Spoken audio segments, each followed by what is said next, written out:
Welcome back. Well, we have a lot to thank God for. In fact, we have all good things to thank Him for. He gives us the air we breathe. He positioned the earth the perfect distance from the sun so we don't burn up or freeze. And He gives us the food we eat every day.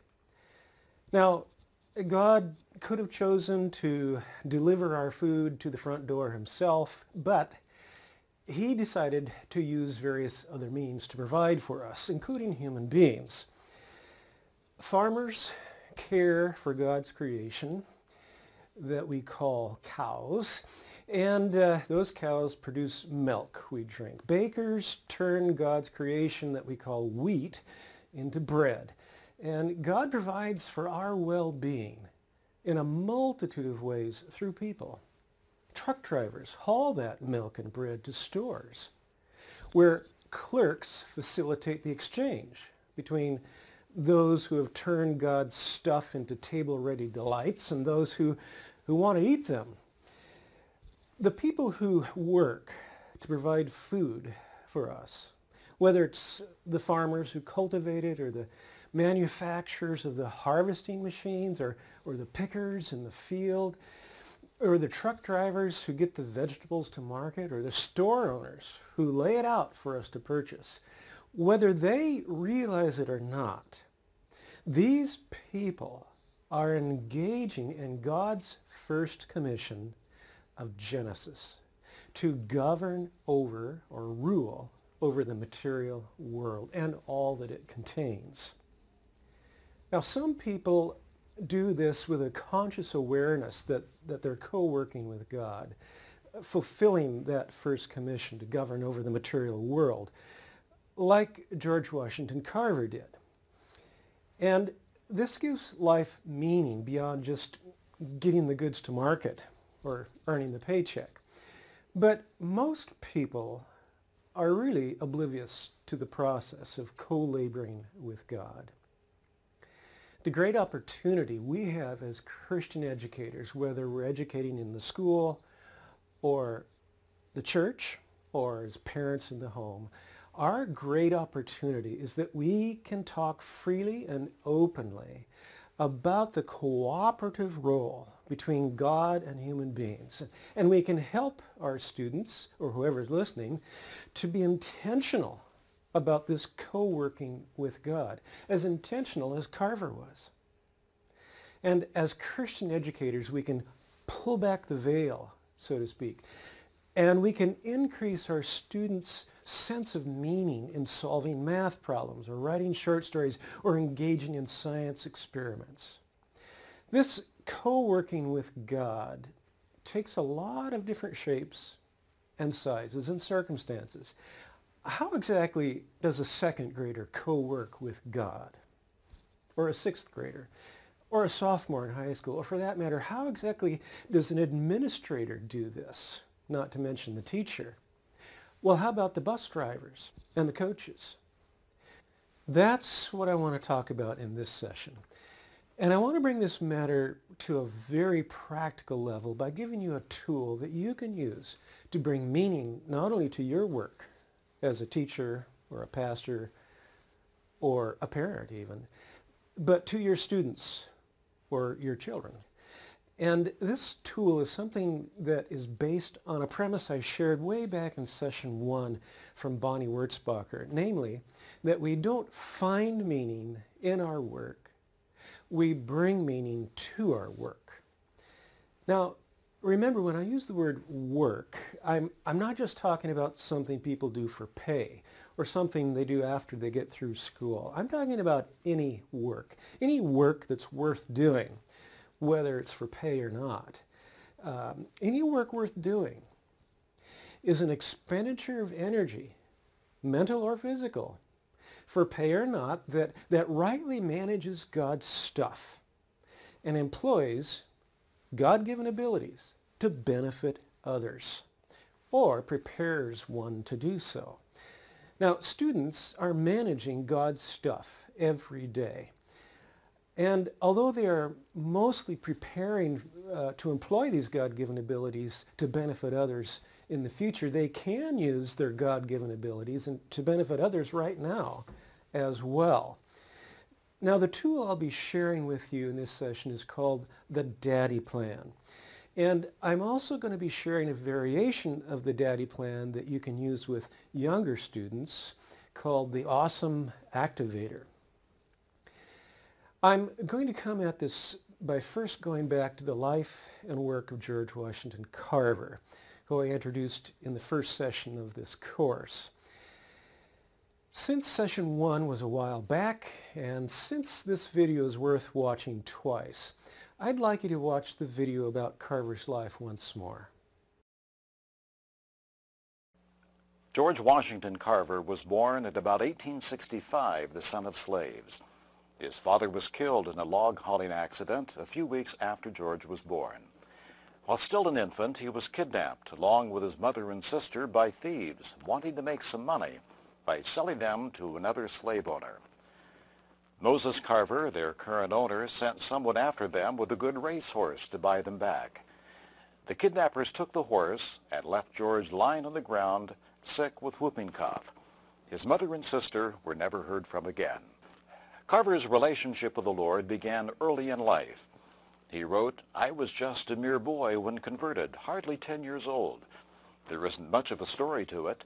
God just came into my heart one afternoon while I was alone in the loft of our big barn, while I was shelling corn to carry to the mill to be ground to meal." Carver had a passion for learning.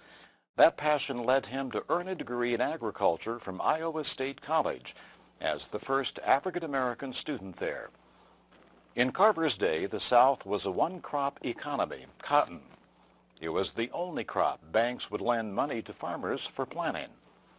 But the soil became depleted through repeated planting of cotton year after year. Carver knew that if the farmers planted legumes, like peanuts and sweet potatoes, it would revive the soil. But the only problem was, in those days, there was no market for peanuts and sweet potatoes. So Carver set out to create a market and invented 300 uses of the peanut and 118 uses of the sweet potato in his lab at Alabama's Tuskegee Institute. Booker T. Washington was the head of Tuskegee at the time. He invited Carver to come to his school when Carver was 31 years old. In his invitation, Washington wrote, "Our students are poor, often starving. We teach them to read and write, but words cannot fill stomachs. They need to learn how to plant and harvest crops. I cannot offer you money, position, or fame. These things I now ask you to give up. I offer you in their place work, hard work, the challenge of bringing people from degradation, poverty, and waste to full manhood." Carver's response was, "I shall be glad to cooperate with you in doing all that I can through Christ who strengtheneth me to better the condition of our people." And Carver did just that. He said, "I took just a handful of peanuts and looked at them. 'Great Creator,' I said, 'why did you make the peanut? Why?' God answered his prayer. He said, 'The great Creator taught me to take the peanut apart and put it together again. And out of the process have come forth all these products.'"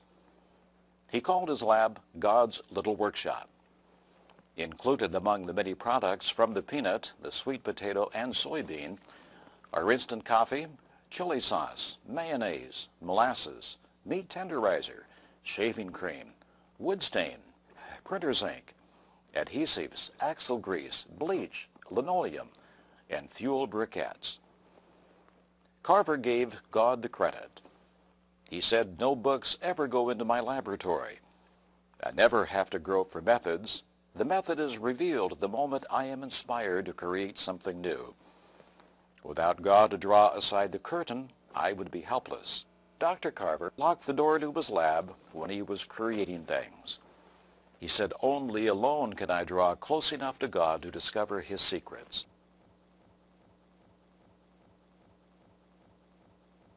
In 1921, when speaking before the U.S. House Ways and Means Committee in Washington, D.C., he was asked, "Dr. Carver, how did you learn all of these things?" Carver answered, "From an old book." "What book?" asked the chairman. Carver replied, "The Bible." The chairman inquired, "Does the Bible tell about peanuts?" "No, sir," Dr. Carver replied, "but it tells about the God who made the peanut. I asked him to show me what to do with a peanut, and he did."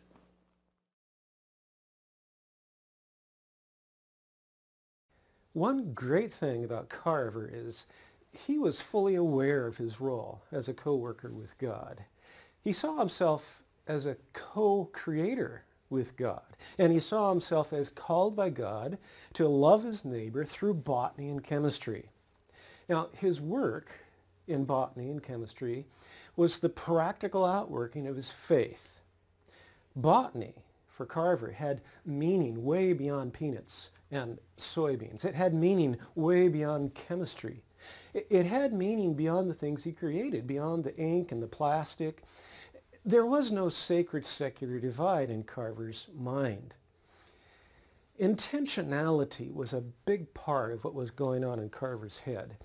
And intentionality is a big part of what holistic Christian education is about. This is where the Daddy Plan and the awesome activator really come in handy.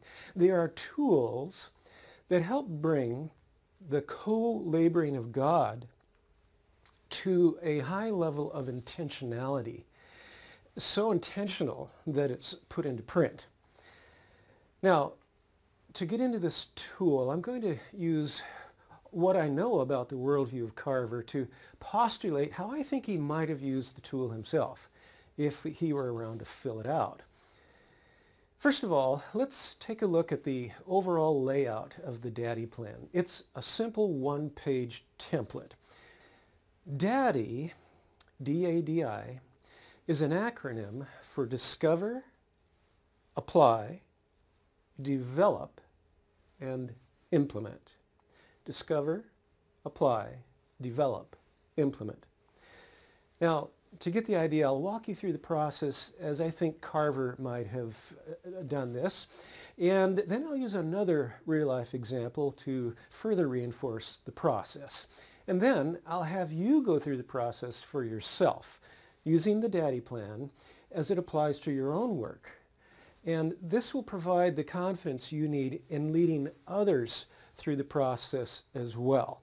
Now, some of you may be using the awesome activator version for younger students, and I'll walk you through that before we get through with this session. Actually, some adults might prefer the awesome activator version. That's your choice. Now, as you may recall from reading the course syllabus, one of the requirements of this course is to submit a document that determines alignment between your work and the bigger picture of a biblical worldview by using the Daddy Plan template. The Daddy Plan template is in the course content area of the distance learning online platform that you're using. I suggest you put this presentation on pause for a moment so you can print out a copy of the Daddy Plan template so you can have it in front of you as I walk you through this process. Now, the electronic form of the Daddy Plan template is a simple Word document. This document will allow you to type data into the blank areas on your computer. Now, be sure to save a copy of the electronic template on your hard drive so you can have a place for it and you know where it is for easy access. Notice at the top of the Daddy Plan template it says this: in 20 words or less, identify one important challenge, vision, or opportunity that you want to intentionally align with the biblical worldview. Now, this challenge, vision, or opportunity can be a very specific thing that you want to align with the biblical worldview, like a project you're working on with your class, or it can be a long-term goal that you personally have in mind for your own professional development. Now, this whole process will make a lot more sense when we walk through the example of George Washington Carver. Now, Carver might have filled out the top of the plan like this: I want to bring about positive economic opportunities for Southern farmers. Now this obviously is a long-term goal rather than a short-term project, but the Daddy Plan works just as well for long-term goals as it does for short-term projects. Well, the first step in the area of the Daddy Plan template that's called Discover is to list key biblical premises that you have discovered from Scripture that directly relate to the challenge, vision, or opportunity that you have identified above. And write these as I believe statements. Now, if you were Carver, you might have written some statements like this.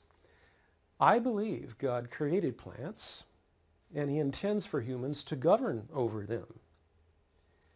He also might have said, I believe humans have a responsibility to govern over plants in a way that is resourceful and beneficial without waste or abuse. He also might have said, I believe God shares his secrets with those who wait on him for direction.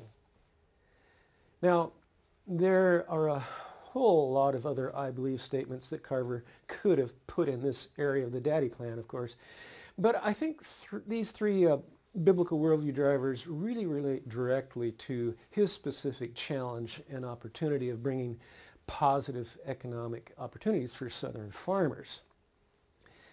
Now, when you are filling out the Discover section of the Daddy Plan for yourself, I'd like you to think about what connections there are between your particular work or a particular project that you're working on, or a particular challenge or opportunity you have. How do those things, or how does whatever it is you're specifying, connect or relate to the larger biblical frame of reference?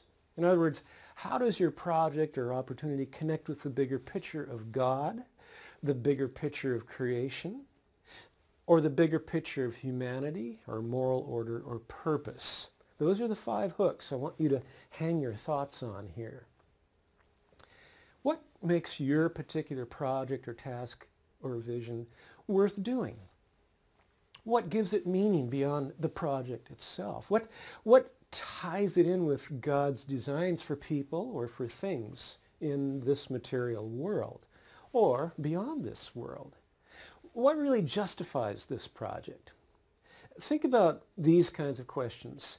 Now, throughout Carver's professional career, I'm sure Carver must have come back to the basic beliefs that I've put in the Discover area of his hypothetical Daddy Plan. He probably didn't write them down like I have, but I'm sure these baseline premises were close to his heart. They were guideposts for Carver, if you will. They were harbor lights that really kept him going in the right direction. And most importantly, they provided the why behind the what of his work. Now, to give you some help in coming up with I believe statements for the discovery step when you fill out the Daddy Plan for yourself, and when you help others fill it out, I'd like to share a very helpful resource that I call Questions for Discovery. Now, this list of questions is intended to get the mental juices going when it comes to thinking about how whatever endeavor you're undertaking fits within the larger framework of the biblical worldview. In other words, to know how your endeavor connects with the biblical view of God and creation and humanity and moral order and purpose.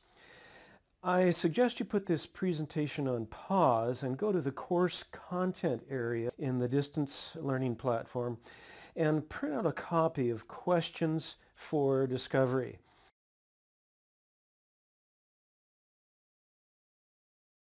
Now, if you choose to use the Daddy Plan in connection with a class project, you can have your class together determine the I believe statements for the discovery area of the Daddy Plan in connection with whatever project they're doing.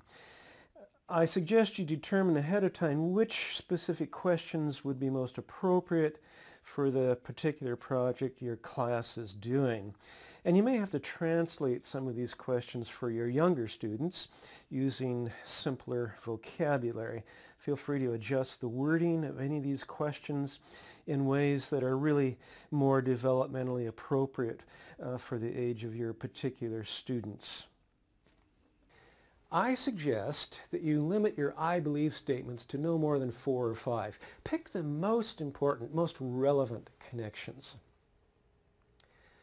Now, the second step in the Daddy Plan is to list ways you could apply your beliefs, the ones you identified in the Discover step, ways you can apply those beliefs to your focus, that is the focus you identified at the top of the plan, and then write these ways to apply this truth as I could or we could statements that describe end results. Now that's a mouthful, but I think you'll get the idea as I walk you through these examples. Now here the idea is to take the process from a theoretical level to anticipated end results. In other words, what is it that you or your group wants to accomplish? What difference do you specifically want to make in the world? What is your intended outcome? For example, if you were George Washington Carver, you might write down the following I could statements in the apply area of the Daddy Plan template. I could co-work with God to create new products from peanuts, sweet potatoes, and soybeans that are beneficial to humans. I could help generate new economic markets for these products. And I could demonstrate my love for farmers by teaching them how to rotate cotton crops with plants that will revive the soil, such as peanuts and soybeans. Now, as you can probably see, this step of the Daddy Plan is kind of the dream stage. It's the stage where you think about possibilities. Now, the next step in the process, step 3, is what I call the develop step. Now, here the task is to identify the key training or research or discipline or preparation you or your group must develop in order to be successful in reaching your stated goals of what you can accomplish. And I want you to write these as I must statements. In the development step of the Daddy Plan, the idea is to identify what background work is necessary for reaching your intended outcomes, the ones you stated in step 2. In other words, what's the price of admission here? Are there any prerequisites for reaching your goals? Now, if you were Carver, you might write something like this. I must turn my attention to chemistry and add it to my knowledge of botany. I must continue to make communication with God a regular part of my day, to hear his secrets about plants and discover ways to make new products from them. I must educate farmers about the importance of crop rotation. I must find new markets for products created from plants. Now, finally, in step 4, the implement step, you determine specific action steps, steps that you have to take in order to do what's necessary to accomplish your goals. Now, in Carver's case, he might have written down something like this. I will combine my knowledge of botany with my knowledge of chemistry in the laboratory. I will rise early and seek God for his directives daily and set aside time to be alone with God in his little workshop, listening to what he has to share with me about creating products from peanuts, sweet potatoes, and soybeans. I will develop a school on wheels to go to the farmers and teach them firsthand how to rotate crops successfully. And by the way, he did just that. He might have said, I will establish a center at Tuskegee Institute for the development of renewable resources from plants. And I will contact Henry Ford to urge him to use plastics from soybeans in his production of automobiles.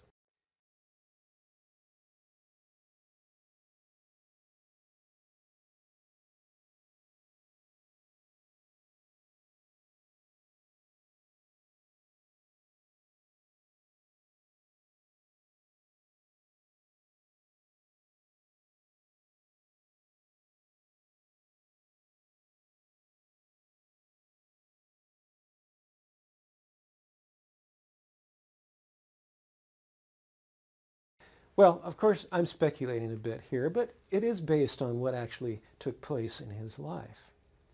Well, there you have it, the daddy plan. Discover, apply, develop, implement in a one-page template using bullet points and short sentences. Now, before you try this out for yourself, let me give you another real-life example of a person who was intentional about aligning his work with his distinctly biblical worldview. And that's the 18th century British Member of Parliament, William Wilberforce. Wilberforce is most famous for his tireless efforts to abolish the slave trade in Great Britain about 200 years ago. But he also did a number of other noteworthy things that benefited both Great Britain and the world. You might have seen the movie Amazing Grace, which is the story of Wilberforce. And by the way, if you haven't seen it, I highly recommend it. Well, one of the challenges that Wilberforce took on that is lesser known than his mission to abolish the slave trade was a vision he had for helping the British people to reform the way they dealt with animals. He observed quite a bit of animal abuse in his day. And he established the Society for the Prevention of Cruelty to Animals. Now, this organization is still very active today as the UK's leading animal welfare agency. Now, after its founding, the society was later dubbed by Queen Victoria the Royal Society for the Prevention of Cruelty to Animals. What may not be known by the general public, however, are the strong biblical underpinnings that provided a driver for Wilberforce's tireless efforts to reform the manners of the British people. He did this through initiatives like the Prevention of the Cruelty to Animals Society. Wilberforce became a believer at about the age of 26, and he questioned whether he should continue to work as a member of Parliament. He was a young member of Parliament. Now, I'm not sure why Wilberforce questioned this. Perhaps he had a touch of SSD, the sacred-secular divide. I don't know for sure, but I suspect this was the case. Nonetheless, Wilberforce went to his friend John Newton for counsel on this matter. Now, Newton was a converted slave trader, and he wrote the words to the famous hymn, Amazing Grace. Well, thankfully, Newton advised Wilberforce to stay in politics, which he did. However, Wilberforce was determined to not separate his biblical worldview premises from his work in the public square. And he fully integrated the two. He had a holistic view of Christianity. And the results are dramatic history. I can only speculate on how Wilberforce might have filled out a daddy plan if he were here to do so. Now, I just imagined myself in Wilberforce's place filling out a daddy plan template, and I came up with the following possibilities.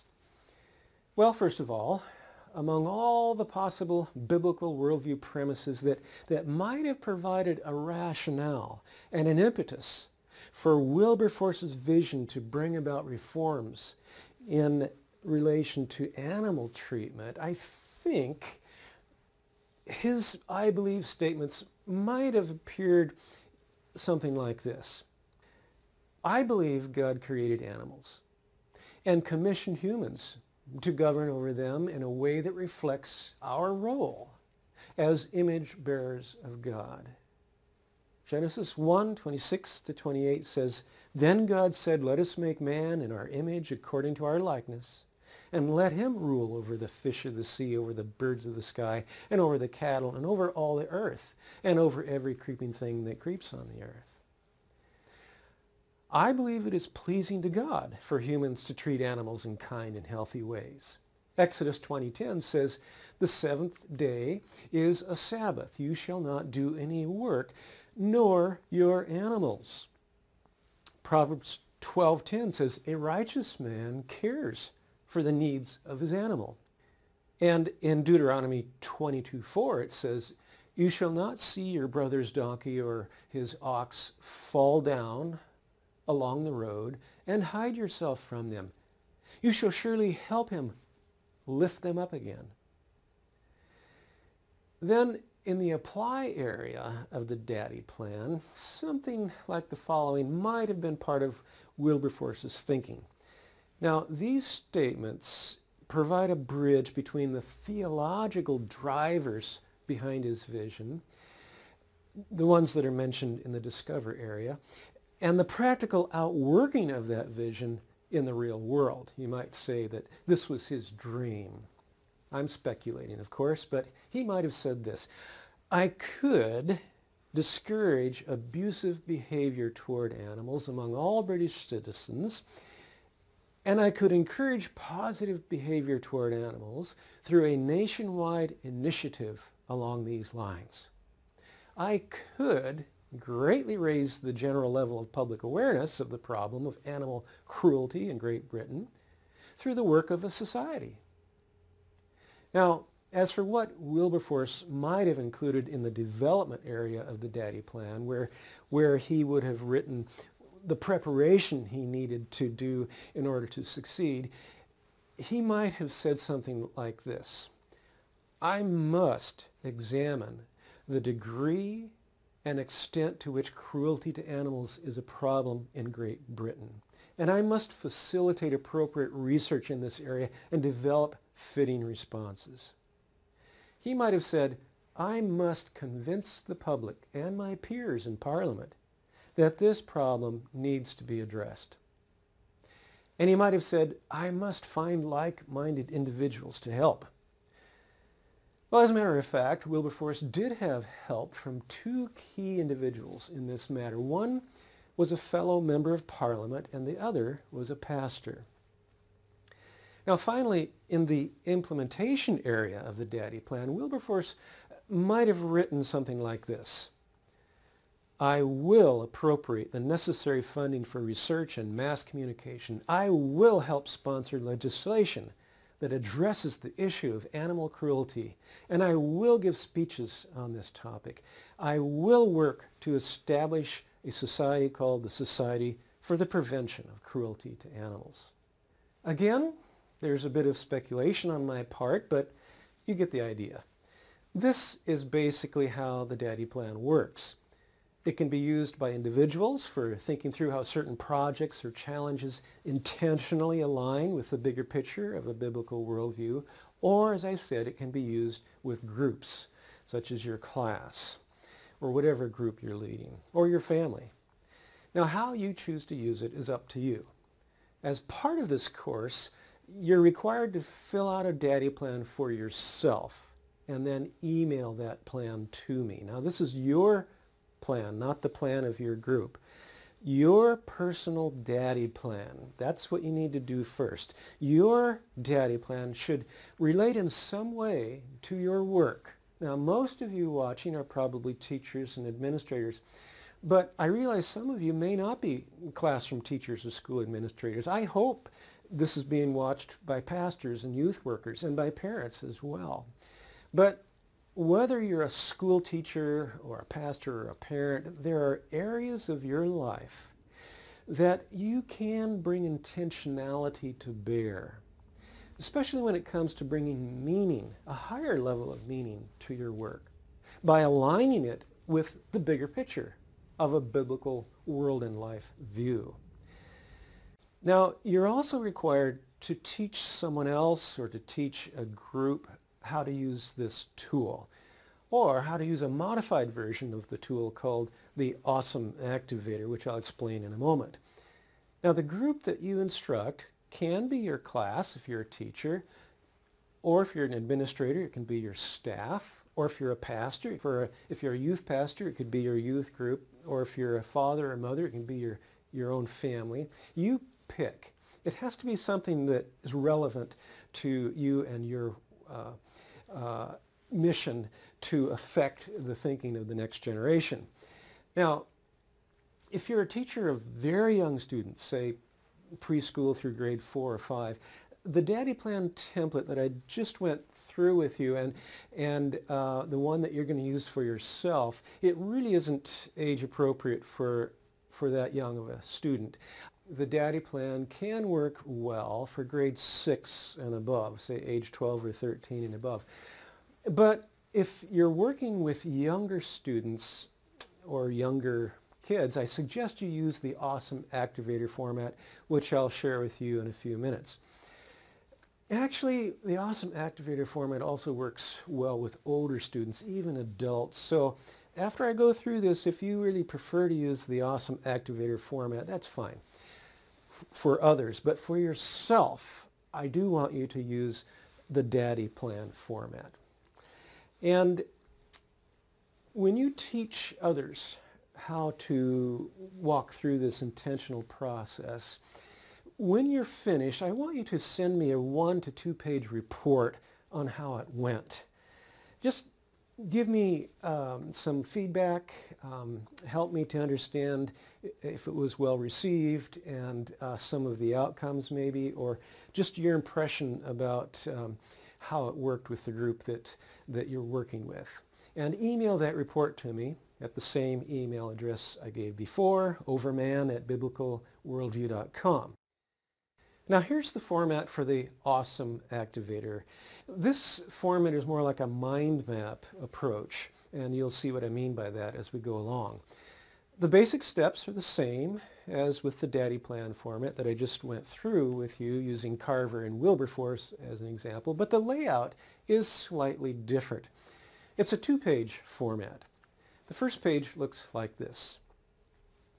Now, a copy of this blank form is in your course content area. I'd like you to put this presentation on pause and go into that area and print out a copy of the Awesome Activator and have that in front of you as I walk through this.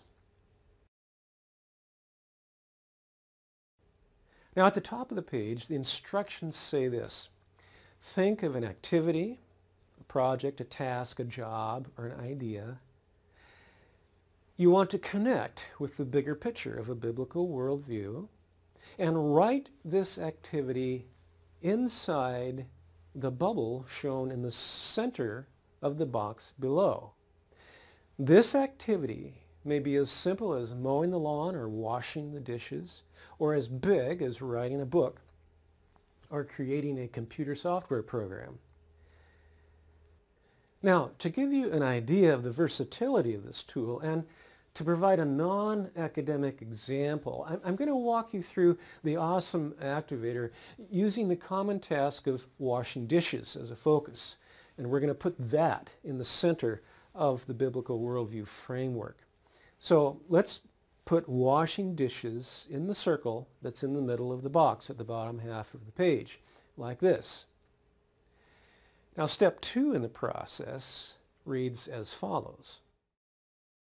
Brainstorm 3 to 6 specific aspects of the biblical big picture, the biblical worldview, that have a particular connection with your activity.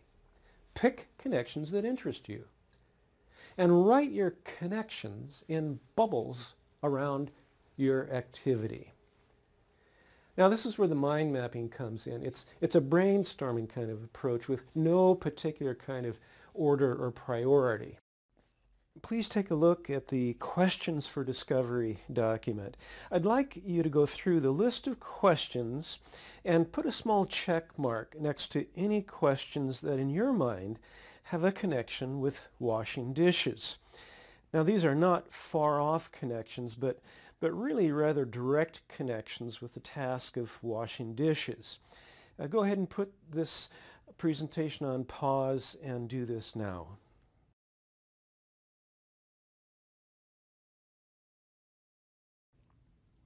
Now that you've checked some possibilities, I'd like you to select 5 or 6 that you think are most fitting. Circle those, and if you were filling out an Awesome Activator form for younger students, you would write answers to these questions in the form of statements that are written in the box around the center circle in bubbles, and connect those bubbles to the center circle with lines. For example, one discovery question that is really fitting is under the purpose section, where it reads, how does dishwashing relate to the great commandment of Mark 12:30-31? Well, an answer to this question, phrased as a statement and written in the awesome activator here, would be something like this. I am to love my neighbor as myself, and this includes my own family members. Now, a few questions down in that same section, we read, how is God's will being done on earth today through this activity? Now, an answer to that question, phrased as a statement and written in the awesome activator, might be something like this. God wants his will to be done on earth, including dishes to be cleaned, and he works through people like me to accomplish it. Now, in the humanities section of the questions for discovery, there's a question that goes like this. How does the fact that God gives people diversity of gifts and abilities relate to this endeavor? How can I engage in the use of God's gifts to me in this endeavor? And an answer to that question, phrased as a statement and written in the awesome activator here, might be something like this. I have been given gifts and abilities by God for the purpose of blessing and serving others. Now, in the moral order section of the questions for discovery, there's a question that goes like this. How could washing dishes be done in a truly God-honoring way? Now, an answer to that question, phrased as a statement and written in the awesome activator, might be one like this. I am to do all work heartily as for the Lord. In the creation section of the questions for discovery, there's a question that reads, what does washing dishes have to do with the first commission, or the cultural mandate of Genesis 1:26-28? An answer to that question, phrased as a statement and written in the awesome activator, might be phrased like this. The material world, including dishes, water, and soap, is a realm that God has commissioned me to govern over. And then in the God section of the questions for discovery, there's a question that goes like this. How does the lordship of Christ relate to this endeavor? How is he honored and glorified in and through this endeavor? And an answer to that question, phrased as a statement and written in the awesome activator, might be this. I am to love the Lord my God with all my strength. Now, dishwashing certainly takes some strength, and applying our strength to scrubbing pots and pans can be a demonstration of our recognition that Jesus is Lord of everything, including the kitchen sink. And serving him in this way is a practical form of loving God with my strength. The next step in the process, step 3, reads like this. Write down some ways you could apply the biblical worldview connections to your activity. Pray, ask God for help. Think outside the box. Talk it over with someone else. In this case, something like this could be written. I could wash dishes as an act of loving service to my family, and it could be a direct expression of my love for those who are closest to me. And I could wash dishes as an act of service to God himself, as a fulfillment of his commission for me to govern over all the earth, including water, soap, cups, and plates. Well, step 4 reads like this. Think about any preparation you may need in order to be successful. Is there any training you need to have, or any research you need to do, or any people you need to talk to? And write these things down. For example, someone with respect to washing dishes might write this down. I must be convinced that dishwashing is the will of God for me, that he wants his will to be done on earth as it is in heaven, in this way, through me.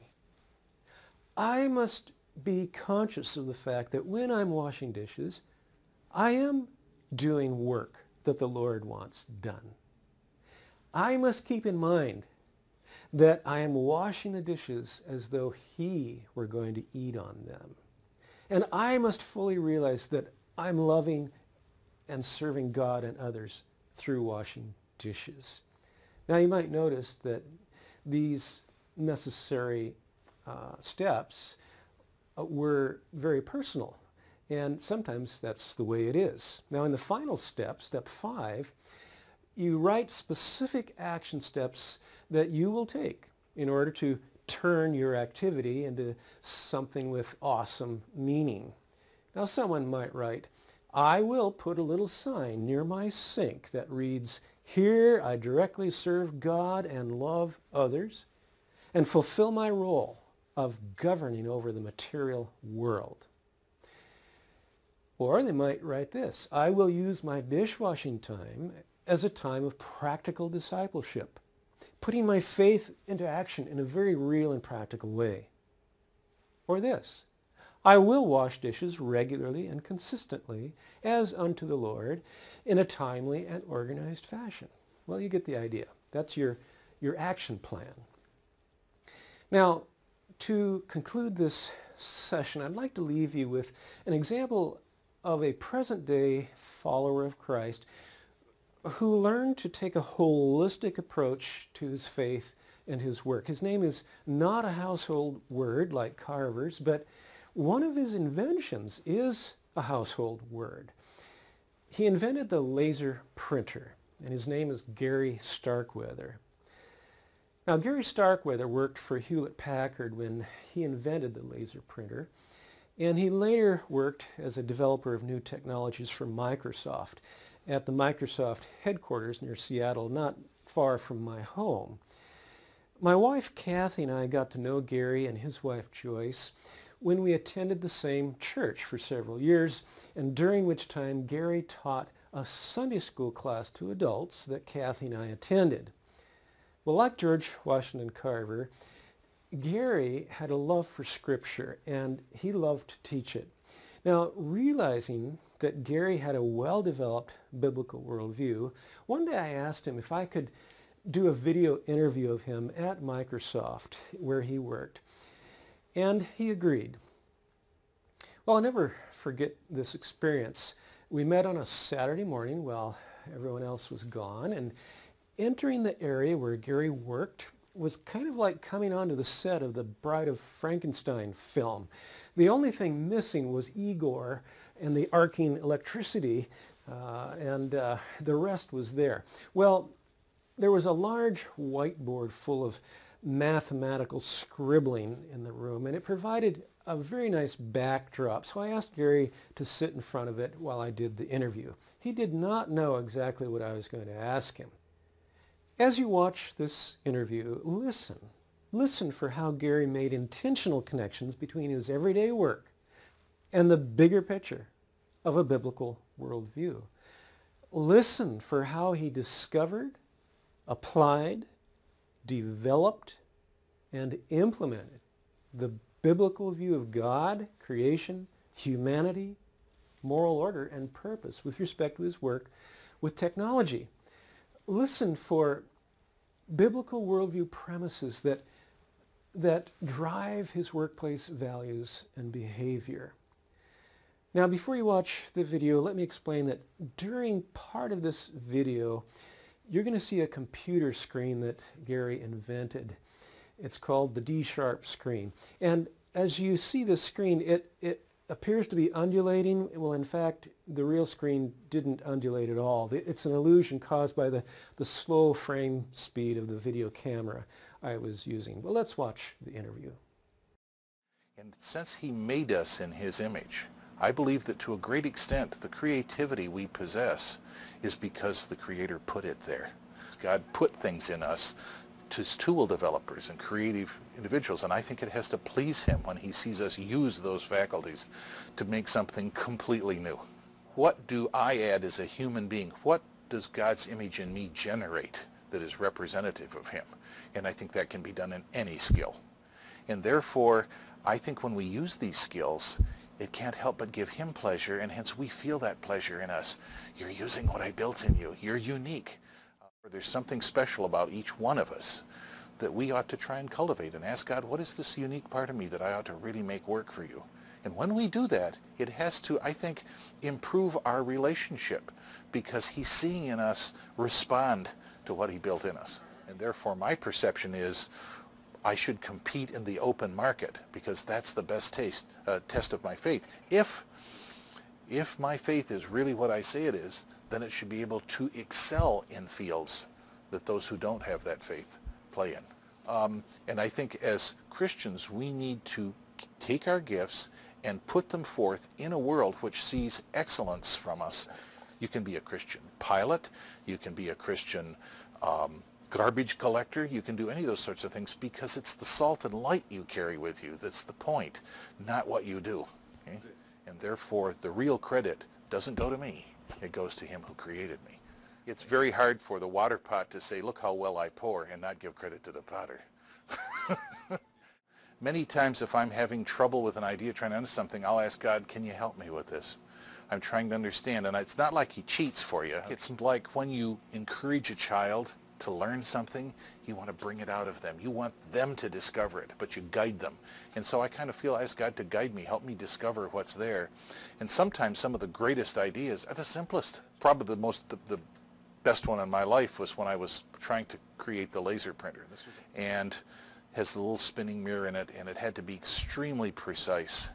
And the question was, how will this ever be producible when it's got to have such a tiny angular error in the mirrors?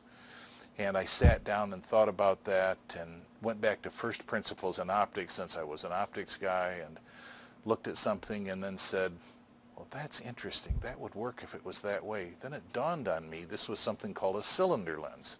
So I drew it out and said, this looks like this would work. And then I thought, no, that's way too simple. Nothing that simple could solve this problem.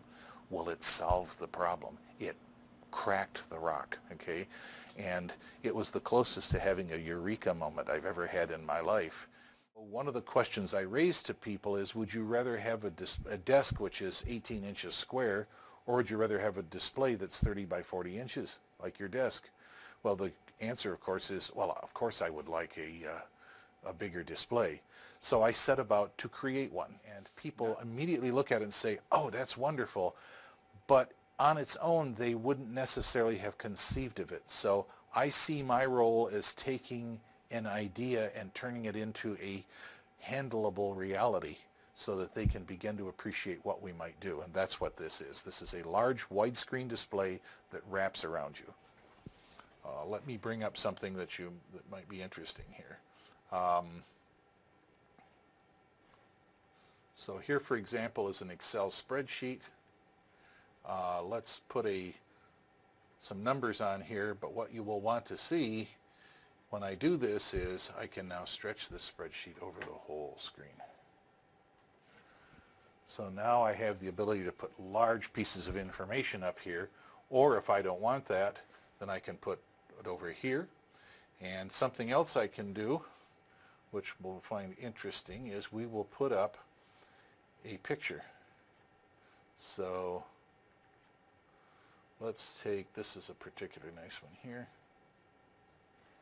So here is a window with a picture on it, and I can now increase that picture to fill the screen.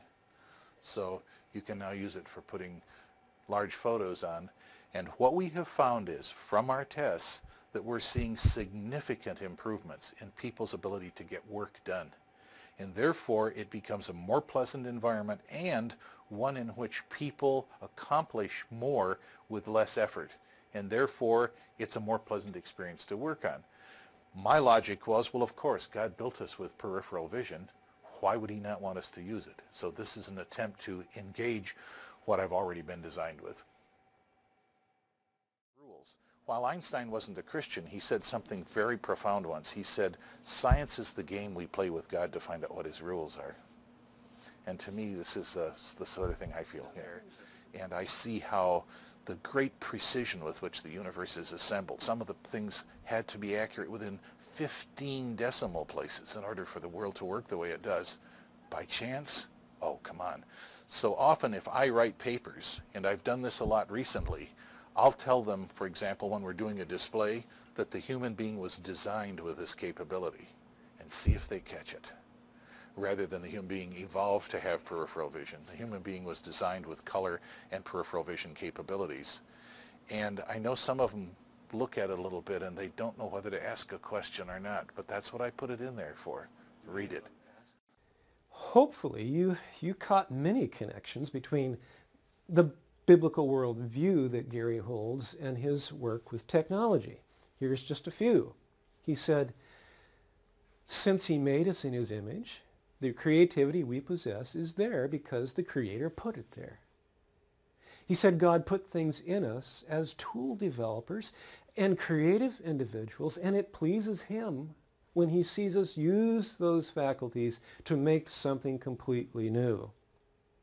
He also said when we use these skills that God gave us, it can't help but give him pleasure, and hence we feel that pleasure in us. You're using what I built in you.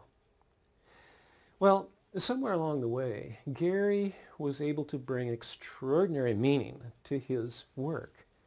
And based on the content of this interview, I put together a daddy plan that I think reflects Gary's thought process. In the Discover section of the plan, Gary could certainly have put something like this. I believe God has created all humans in his image, and therefore there is something special about each one of us that we ought to try and cultivate. With this in mind, we should ask God, what is this unique quality that I ought to really make work for you? He held on to that as a core belief. Now, in the apply area of the daddy plan, I could just see Gary writing in something like this. I could put the gifts God has given me to work by taking ideas and turning them into tangible realities in the field of optics. Then in the development section of the daddy plan, Gary might have written this. I must be very knowledgeable about optics. I must learn to compete in the open market. If my faith is really what I say it is, then I ought to excel in fields where those who do not share my faith are playing. And then in the implement area of the plan, he might have written this.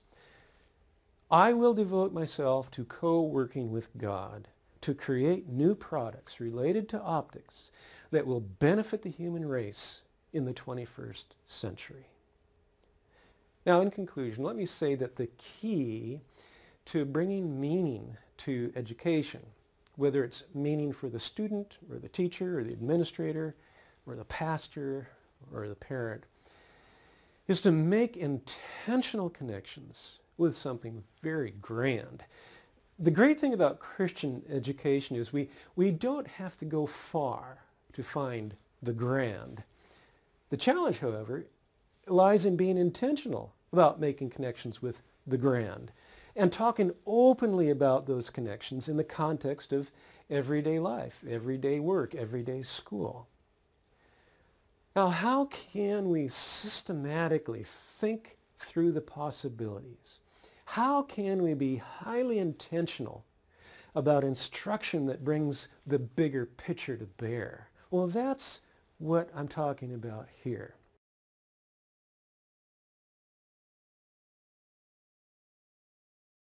Spirit of God and wisdom is given for all kinds of practical skills. God is pleased with that which we do for him. And really, in a sense, the whole idea of worship and work are so tied together.